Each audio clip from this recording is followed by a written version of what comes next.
আসসালামু আলাইকুম। সবাই কেমন আছেন? আশা করি সবাই ভালো আছেন। আসলে আমি ভিডিওগুলো কার কাছে কেমন লাগে আমি জানি না। কিন্তু আমার ভালো লাগে আমি ভিডিও করি। তো এই নিয়ে আমি দেখি অনেকে অনেক রকমের কথা বলে। তো যাই হোক এটা হয়তোবা কমেন্ট বক্সে বলে না। যারা আমার পরিচিত তারা যে বলে সেটা আমার কানে আসে। আর এটা আসলে দেখেন একটা ভালো লাগা। আমি সারাদিন যদি কোথাও যাই বা কোনো কিছু করি এটা কিন্তু মানুষের খারাপ লাগে। যদি ঘরে বসে থাকি আমি একটা কিছু এটা কেন মানুষের খারাপ লাগে সেটাই হলো একটা কথা। তো যাই হোক এত কথা বলেও আমার ভালো লাগে না। আজকের দিনটা হলো শুক্রবার। তো শুক্রবারের দিন আপনাদের ভাইয়া লাল মুরগি আনছিল। সেই মুরগিটা আমি রান্না করব। যেহেতু এখন মাংস খাবো না। আর লাল শাক অনেকদিন ধরে মনে হচ্ছে কোনো শাকসবজি খাওয়া হয় না। তো আজকে লাল শাক ভাজি করব। আর আকাশটা দেখেন কত সুন্দর নিট অ্যান্ড ক্লিন হয়ে গেছে। তো আমি চুলায় ভাতও বসাই দিছি। ভাতটা চুলা অফ হয়েছিল। খালা দেখে নাই। আর তারপর আমার খালা এখন হাঁড়ি পাতিল মাজতেছে, বড় পাতিলটা মাজতেছে। আমি ওই দিক দিয়ে কিছু রান্না বান্না ভাতটা সবই কমপ্লিট করার চেষ্টা করছি। আর কিছু রুটি ছিল খালাকে দিয়ে সকাল সকাল বানাইছিলাম। রুটিটা ঠান্ডা হতে দিই। আর এইভাবে বক্সিং করে আমি রুটিগুলো রেখে দিই। যে এইভাবে যদি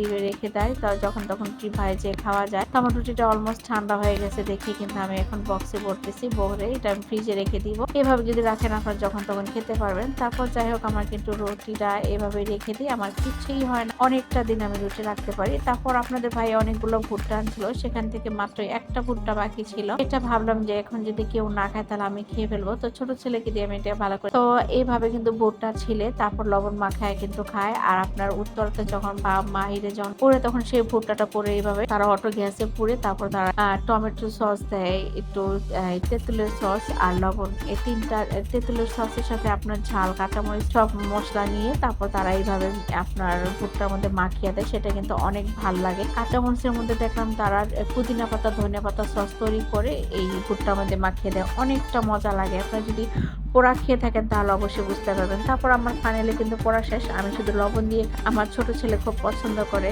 আর তার জন্য করছিলাম, এখন সে নিচে চলে গেছে, সে খাবে না। তো এটাকে এখন আমারই ফিনিশ করতে হবে। তো এই ভুট্টাটা কিন্তু আমার কাছে অনেক ভালো লাগে। তো ভুট্টা খেতে খেতে দেখি আমার রান্না বান্না প্রায় হয়ে গেছে। তো হওয়ার পরে দেখি একটু পরে আপনাদের ভাইয়া কি কাজ করছে এটা জানেন, শুনলে রাগ হয়ে যাবেন আপনারাও। দেখেন কে না রাগ হবে। দেখেন আজকে রান্না করছে তার মধ্যে নিয়ে এসছে সে ফ্রাইড রাইস। সে আজকে ফ্রাইড রাইস খাবে। আমি কিন্তু ফ্রাইড রাইস ঘরে রান্নাই করি, কিন্তু সে বলতেছে ঝামেলা হয় দেখে সে নাকি নিয়ে আসবে। তার জন্য সে নিয়ে এসে বলছে আচ্ছা আমাকে আগে বললেই তো হতো, তাহলে কি আমি এত কষ্ট করে রান্না বান্না করতাম। আর এই তো নিয়ে আসছিল চিকেন ফ্রাই।